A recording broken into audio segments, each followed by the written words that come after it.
yung 1,000, bumababa na siya, wala. Hanggang sa naubos ko yung 1,000. Magkano yung loss mo nun? Isang na matindi na, yun talaga yung malaki. Maya, otek! Bumagsak. Wala na. Okay. So, nauwi sa loss. So, anong, tapos, so, 200. Di yun yung mga unang. Oo. Tapos, isa rin dun sa mga errors, ayun, dun nagsimula sa yung 1,000, bumababa na siya, wala. Hanggang sa naubos ko yung 1,000. Sa kakamaling Ilang beses ako sumabay sa kanya. As meron rin doon, yung sa akin din, yung hindi ko rin marami kasi akong demons eh. Katulad na rin ng normal. May demon ako na katulad nung sa iba na hinahabol ko. So for the context lang, so therefore people know, when we say yung demon, it's your little voices or yung bumubulong sa'yo pag nagte-trade ka. So ano yung mga naririnig mo nung nagte-trade ka or mga trading demons mo? Pwede pa yan. Dagdagan natin. Nabuli natin yan. May mga ganun ako habol. Una muna 10. Mga ganun pa 10. $10 na lang. Oo, yung habol. Then, pag feeling mo malapit na 10 uli. Mga pag ganun. Feeling ko nagde-DCA ako eh. Kaso nasa futures pala ako. So nagda-dollar cost average ka pero pabagsak. Habang bumabagsak sumasalo ka. Okay, so may mga nakaka-relate sa general natin. Ang dami. Nakaka-relate sila. Casino style daw. Casino style. Ayaw mong bitawan kasi kala mo mawawala yung 200 mo. Yan laki ng 200 mawawala. Kasi natatapos 400 yun nawala. Kasi yung 200 or yung 400 din. Kumbaga pag sa ibang regular worker, na yun parang 15 days na sahod na nila yun, di ba? Tapos ipapatalo mo lang sa isang trade. So kaya hindi mo siya ma-let go agad. Hindi ka makapag-cut ng. Okay. Yun, ganon. Hinahabol mo pa siya. Tapos yung gusto mo tapos yun pa, 'di ba? Naghahabol ka ng ganon. Nagpapatalo ka ng ganong kalaki. Pero pag profit ka naman, yun, pag profit naman, umangat ng konti, gusto mo na i-close. Kino-close mo agad? Hindi pa tapos. Hindi pa tapos. Talay minsan ang profit mo, mga 100 lang. Imbis yung kalahati lang, imbis na na-maximize mo pa. So parang pagtitingnan, mas malaki yung loss kaysa dun sa app. Kaya pag lugi ka pa rin. So kumbaga parang baliktad, yung risk-reward ratio mo 2:1, parang ganun. Instead of 1:2, 2:1 sa'yo. 2:1. Pag natalo ka 2, pag nanalo ka 1 lang. Oo, ganun ako nung Bakit ganun? Bakit ganun yung iniisip mo nun? Kasi sayang. TP when happy. Oo, pera na. Sabi, di ba sabi, TP when happy.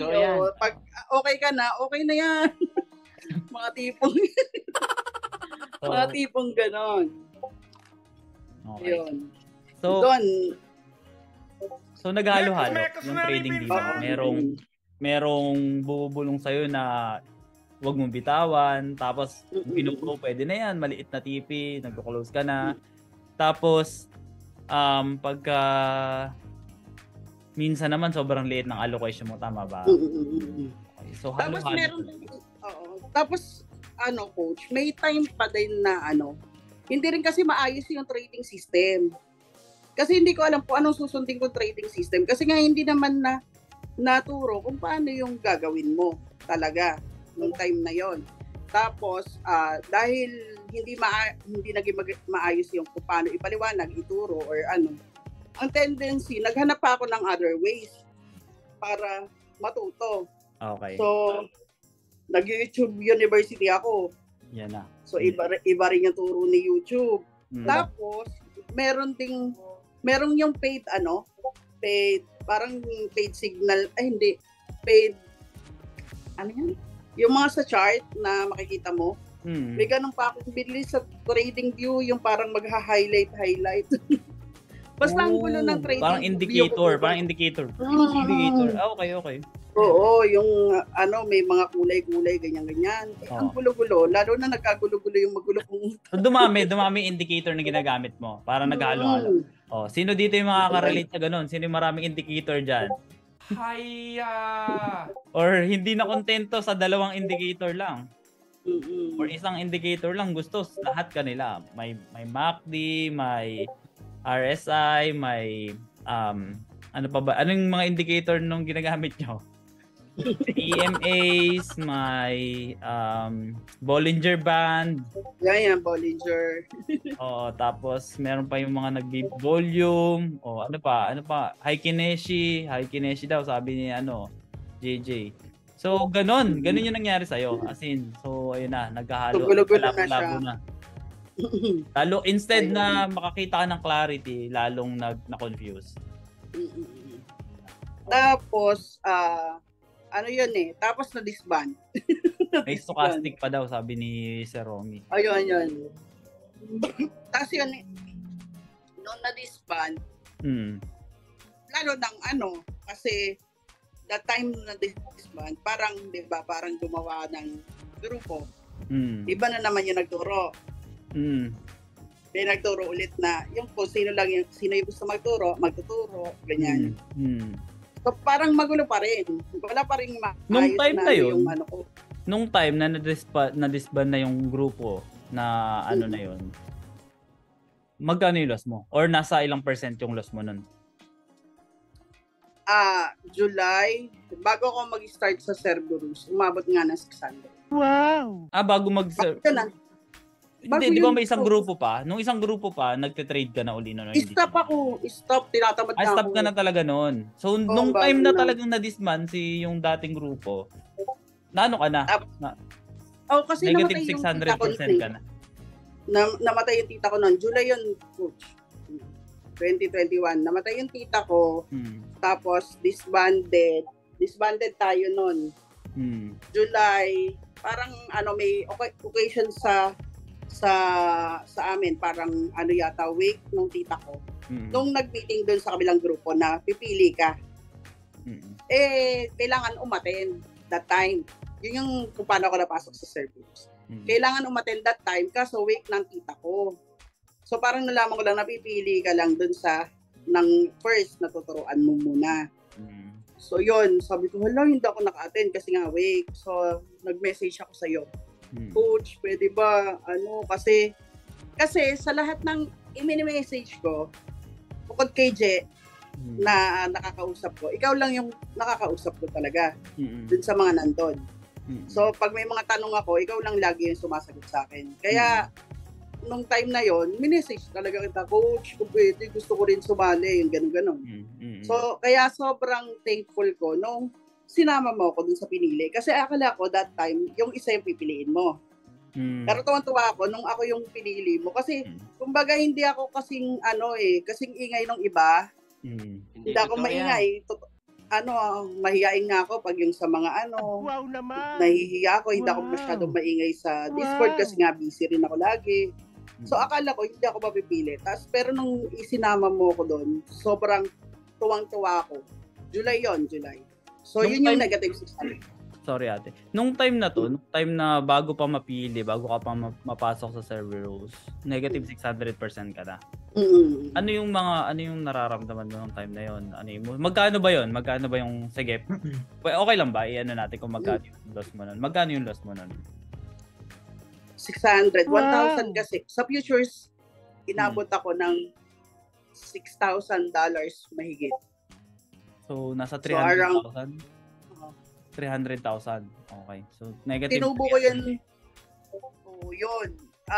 Actually, parang inubos ko yung kinita ko ng marami. Kasi ang dami kong nun eh. Parang tinamaan dun sa mga spot, yung mga ininvesan ko na yung mga laro-laro. So, nag-negative. Parang ang dami ko pera nung time na yun. Kaya parang Tapos, kuha lang ako ng kuha lagi dun sa USDT. Sa USDT ko na nandito sa yung sa spot wallet ko. Kasi nandun lang sa spot wallet ko yung mga USDT na ginagamit ko. Pag hindi ko ginagamit, sa futures, nandun siya sa spot. So 1,000, tapos pag naubos yung 1,000, kukuha ulit ako. Yun, mabot siya ng 6,000 plus. So mahigit pa 300, mahigit 300,000 yung napatalo. Just 300,000, malaking amount yun ah. And sa coach, kasi kinakabahan na ako noon kasi, pero naman, yung kaibigan ko kasi, 'di ba, gusto niya ako pondohan. Pinipilit niya ako na ilaro ko siya sa futures. Ayoko, sabi ko, ayoko. Para nadala ka na.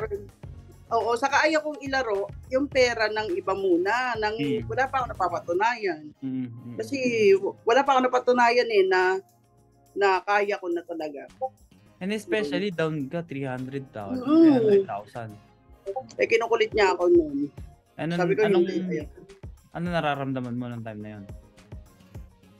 Parang ang bobo-bobo ka pa rin? Ang bobo-bobo. Kasi nangyayari, nagta-top up ka tapos natatalo lang. Tama ba? Kaya lumalim siya na lumalim. Kaya 600 yung nangyari. Oo. Tapos, parang kada top up mo, talo agad, dire-diretso. Ganun ba yung nangyayari? Hindi. Naipon naman yung coach yung negative 600.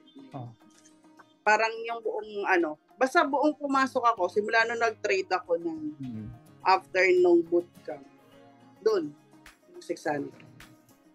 Pero may isang na matindi na yun talaga yung malaki. Paano matindi? Like, anong nangyari? Yun yata yung yung hinabol ko rin na pasabay. Kasi kaya kong ihibol. Merong isang matindi na pasabay. Tapos nilagyan mo ng malaking amounts. Kasi hinahabol ko. So parang tapos na ako ng gana. Gusto ko na nung tumigil. Gusto ko na siyang tigilan kasi yun, parang yung kinita ko, parang inubos ko lang din naman. Parang wala naman akong nahita, ganyan. Tapos parang sayang naman, ganun. Tapos tinatamad na ako. Nakakatamad. Pero yun nga, buti na lang din yung time na kasi ang inaano ko naman noon, kasi namatay nga yung tita ko. May dalawa pa ako, so si mama ko, tapos yung isang tita ko naman. So kailangan ko matuto kasi kailangan ko talaga ng extra na income. Kasi kung yung kinikita ko lang, sasabihin na sa bangko, maraming pera, hindi yung totoo. Kasi kung Alam ko din dati pag nasa bangko maraming pera eh. Kasi, di ba? Akala. Hindi totoo na marami kang pera kasi marami ka ring binabayaran. Saka yung standard, yung cost of living dito sa Manila, sobrang laki. Kaya parang kasi nung time na nag-start ako, parang feeling ko paycheck to paycheck lang ako eh. Kasi nga ang dami kong binabayaran ng mama ko, So akala ko yun. So, kailangan, hindi ako minto kahit na negative 600 siya. Pero that time, gusto ko na, ayoko na. Magbebenta na lang ako. Pero nung negative 600 ka, negative 600% ka ate, parang, ano yung driving force mo na, putya, magte-trade pa rin ako para kumita ako. Kasi negative ka na usually 600%. Ka na lang. Ayoko na, hindi na, di ba? Kasi kung not consistent, losing yung nangyayari sa'yo eh. O ano yung nagbigay sa'yo ng parang... Yung mama ko, saka yung tita ko that time, saka yung dalawang bata. Kasi kailangan kong Sila yung why mo, kumbaga. Kailangan ko siyang i-push. Kailangan ko gumaling, parang gano'n. Kailangan. Kaya nung time na yon, naglakas, kahit nahihiya ako sa'yo na makiusap na isama mo ako. Nag-message talaga ako, coach, pwede bang minessage kita nun eh. Tanda ko yun. Tapos sabi mo, oo te, kasama ka na. O yun. Tapos hindi mo pa ina-announce, kinakabahan ako, baka hindi niyo ako sama. Pero sabi niya sasama niya ako, mga ganon. Kasi nga, akala ko yung isa yung kasi mas active siya, mas siya, maingay. Ako, hindi ako maingay, pero sabi ko, pero nag-aaral naman ako. Meron daw maingay, pero kasi yung isa laging active talaga as in lahat ng ako, pag may time lang yun, makipagkwentuhan ako. Saka minsan nahihiya talaga akong yun.